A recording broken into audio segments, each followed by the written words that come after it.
नमस्कार मित्रांनो, मी तुकाराम सुरनर जी आर आणि योजना या यूट्यूब चॅनलमध्ये आपल्या सर्वांचं स्वागत आहे. आजच्या व्हिडिओमध्ये एक अत्यंत महत्त्वाची माहिती आपण पाहण्याचा प्रयत्न करणार आहोत. तो म्हणजे 9 मार्च 2026 रोजी एक अत्यंत महत्त्वाचा जी आर आलेला होता. त्याच्यामध्ये जर पाहिलं तर मुख्यमंत्री ग्रामीण पशुधन उद्योजकता योजनेला मोठ्या प्रमाणामध्ये याच्यामध्ये एक नवीन सुधारणा आकृतीबंध देऊन काही जुन्या योजना बंद करून दुधाळ गट जनावरांसाठी जोड व्यवसाय म्हणून पशुधन जे व्यवसाय करतात त्यांच्यासाठी एक अत्यंत आनंदाची बातमी आहे.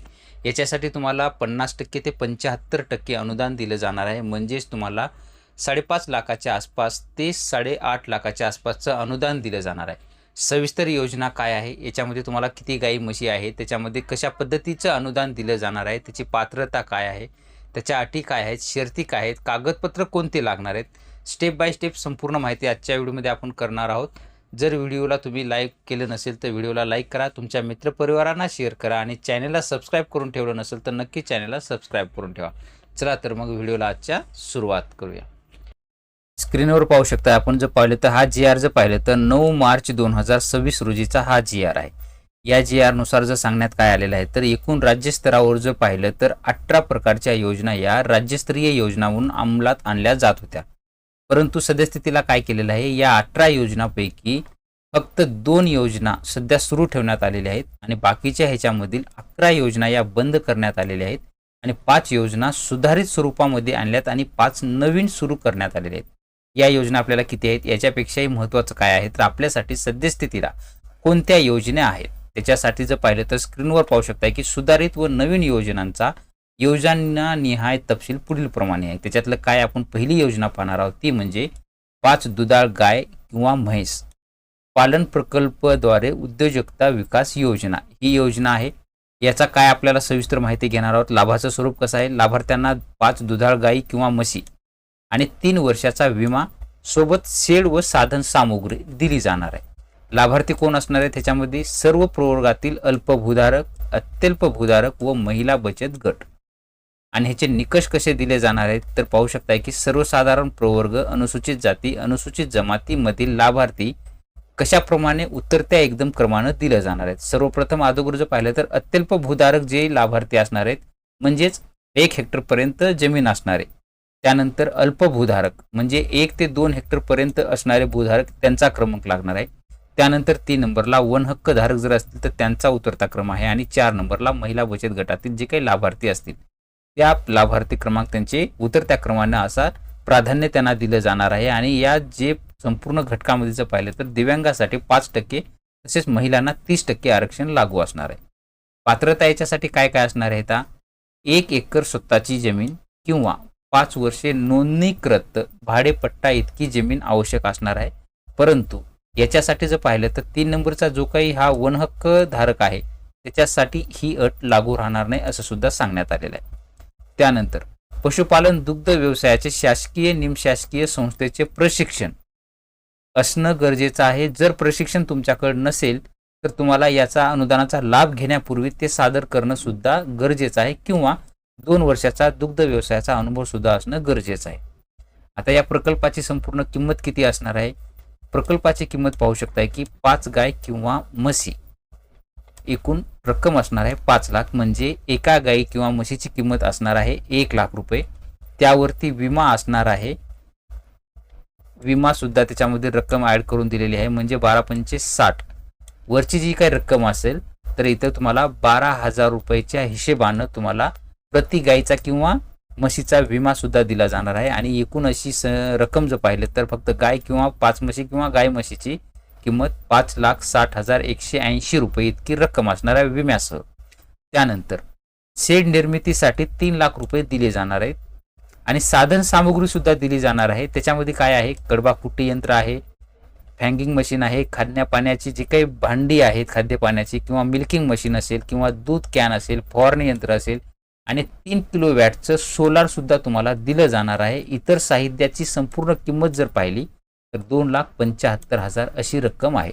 एकूण रक्कम काय झाली आता, गाई म्हशीची किंमत झाली 5,60,180, शेड निर्मितीसाठी 3 लाख रुपये आणि साधन सामुग्रीचे एकूण 2,75,000 रुपये अशी एकूण मूळ प्रकल्पाची किंमत जर धरलं तर 11,35,180 रुपये ही एकूण रक्कम आहे. त्यापैकी तुम्ही ज्या कॅटेगरीचे असाल त्या पद्धतीने हे तुम्हाला अनुदान दिलं जाणार आहे. जर तुम्ही सर्वसाधारण गटातील म्हणजे जनरल, ओबीसी वगैरे असाल तर तुम्हाला 50% अनुदान हे दिलं जाणार आहे आणि 50% रक्कम म्हणजेच 11,35,180 चे 50% जर धरले तर 5,67,590 रुपये इतकं तुम्हाला अनुदान दिलं जाणार आहे.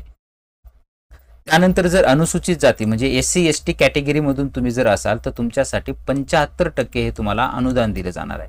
म्हणजेच 11,35,180 चे 75% जर धरले तर 8,51,385 रुपये इतकं अनुदान हे तुम्हाला SC ST कॅटेगरीला दिलं जाणार आहे. त्यानंतर मग हे अनुदान कशा पद्धतीचं मिळेल?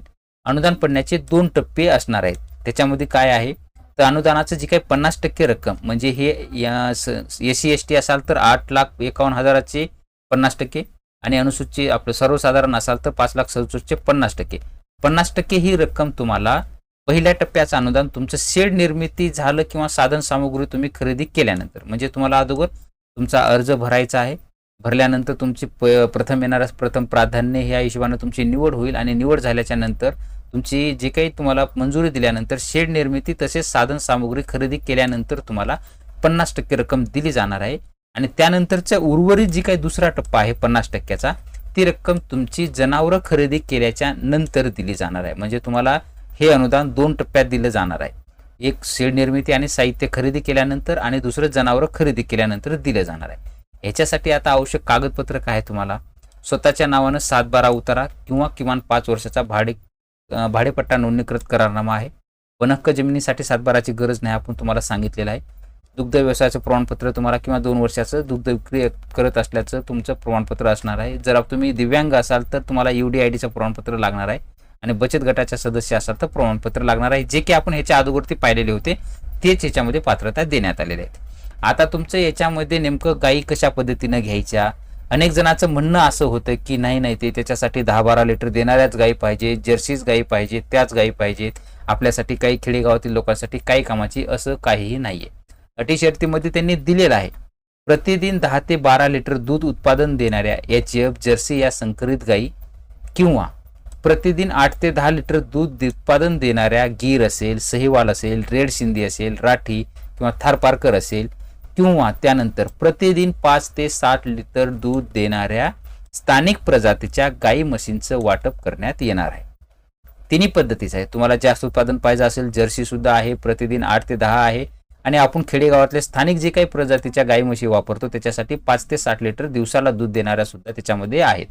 वाटप करायची मूळ जनावरं जर पाहिलं तर शक्यतो ही 1 ते 2 महिन्यापूर्वी व्यालेली म्हणजे 1 ते 2 महिन्यापूर्वी गाभण असलेली जनावरे कमीत कमी त्यांचं जी काही येत असेल म्हणजे येण्याची त्याची येत असेल ते 2ऱ्या ते 3ऱ्या वेतातील पाहिजेत असं त्यांनी सांगितलेलं आहे.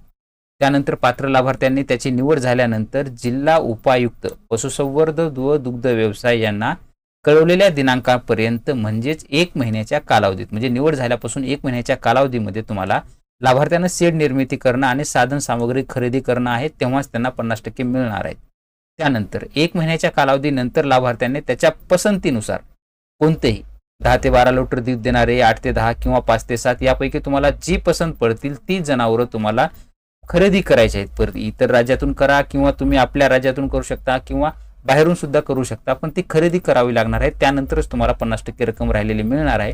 आणि जर लाभार्थ्यानं हे वरील जे काही टाइम दिलेला आहे त्या वेळेमध्ये जर खरेदी केले नाहीत तर त्यांची जी काही अर्ज आहे ते त्यांचा अर्ज पुढे ढकलून जे काही खरेदी न केल्यामुळे त्यांचा शेवटच्या क्रमांकावर ठेवण्यात येईल आणि त्यांच्यानंतरचा जो काही वेटिंगला असेल तर त्याला तो लाभ देण्यात येईल असं सुद्धा स्पष्ट सांगण्यात आलेलं आहे. त्यानंतर आपण खरेदी तुम्हाला अनुदान कसं दिलं जाणार आहे संपूर्ण सांगितलेलं आहे. वाहतुकीचा खर्च वगैरे स्वतः शेतकरी यांनाच करावा लागणार आहे. तुम्हाला जी काही रक्कम मिळणार आहे ती डायरेक्टली त्या पद्धतीने दिली जाणार आहे. बघा वाटप करण्यात येणाऱ्या दुधाळ जनावरांची लाभार्थी व संबंधित जिल्ह्याचे पशुसंवर्धन उपायुक्त यांच्या संयुक्त नावाने त्यांचा 3 वर्षाचा विमा उतरवण्यात येईल असं सुद्धा सांगण्यात आलेलं आहे. विमा का उतरायचा तर जनावर मृत्यू पावल्यास अंमलबजावणी अधिकारी यांच्या संमतीने विम्याच्या रकमेतून लाभार्थीस दुसरे दुधाळ जनावर खरेदी करून देण्याचे पुरवण्यात येणार आहे असे त्याच्यामुळे ते विमा उतरणं गरजेचं आहे. याच्यामध्ये जर पाहिलं तर तालुका पशुसंवर्धन व दुग्ध व्यवसाय अधिकारी यांनी लाभार्थ्याचा शेड पाहणे, साधन सामग्री पाहणे, खरेदी केली का पाहणे याचा संपूर्ण अहवाल हा त्यांच्या फोटो, पावत्या, छायाचित्र किंवा लाभार्थ्याचे बँकेचे तपशील संपूर्ण हे जिल्हा उपायुक्त यांना सादर करणं गरजेचं आहे. या अहवालानुसार जी काही रक्कम वगैरे संपूर्ण दिली जाणार आहे ती थेट लाभार्थ्याच्या डीबीटीद्वारे त्यांच्या अनुदान डायरेक्टली बँक खात्यामध्ये दिले जाणार आहे. म्हणजे कुणाच्याही ह्याच्यामध्ये तिसरा लाख कुणीही मध्यस्थ नसून डायरेक्टली डीबीटीद्वारे शेतकऱ्याच्या खात्यामध्येच पैसे हे दिले जाणार आहेत. आणि या योजनेअंतर्गत वाटप केलेल्या जनावरांची भारत पशुधन पोर्टलवर नोंदणी सुद्धा केली जाणार आहे. आणि लाभार्थी जर पाहिलं तर पशुवैद्यकीय संस्थेच्या कार्यक्षेत्रातील आहे किंवा संस्थेच्या संस्थापकाचे करणं सुद्धा त्यांना बंधनकारक करण्यात आलेलं आहे. याच्यासाठीच हे संपूर्ण लेखाशीर्ष वगैरे काढण्यात आलेलं आहे आणि याच्यासाठी तुम्हाला हे इतकं अनुदान दिलं जाणार आहे. याच्याही मध्ये आता याची नेमकं अर्ज कधी सुरू होतील त्याच्या संदर्भातील ही नवीन लगेच अपडेट आल्याच्या नंतर आपण देण्याचा प्रयत्न करणार आहोत. फक्त तुम्हाला कोणते कागदपत्र लागणार आहेत, कशा पद्धतीनं खरेदी करायचं आहे ही संपूर्ण माहिती व्हावी या उद्देशानं हा व्हिडिओ बनवलेला आहे. मूळ रक्कम तुम्हाला 11,35,000पैकी तुम्हाला 50% रक्कम म्हणलं तरी बी 567 मिळणार आहे आणि SC ST साठी 8,51,000 म्हणजे 8.5 लाख रुपये आणि 5.5 रुपये असं धरून चला या पद्धतीचा. तर अशा पद्धतीने आपण स्टेप बाय स्टेप संपूर्ण माहिती पाहिलेली आहे, कागदपत्र पाहिलेली आहेत. याचे अर्ज सुरू झाल्यानंतर लगेच त्याचा अपडेट अर्ज कशा पद्धतीनं करायचा, प्रथम येणाऱ्यास प्रथम प्राधान्य या योजनेनुसार डायरेक्टली तुमचं जे काही बेनिफिट असेल ते तुम्हाला 2 टप्प्यामध्ये दिलं जाणार आहे. कशा पद्धतीनं दिलं जाणार आहे ते आपण याच्यामध्ये पाहिलेलंच आहे. तर चॅनलला सबस्क्राईब करून ठेवा. नवीन अपडेट आल्याच्या नंतर तुम्हाला अर्ज कसा करायचा त्यावरती आपल्या चॅनलवरतील व्हिडिओ लगेच तुम्हाला नक्की पाहायला मिळेल. भेटूया नवीन माहितीसह नवीन व्हिडिओमध्ये. धन्यवाद.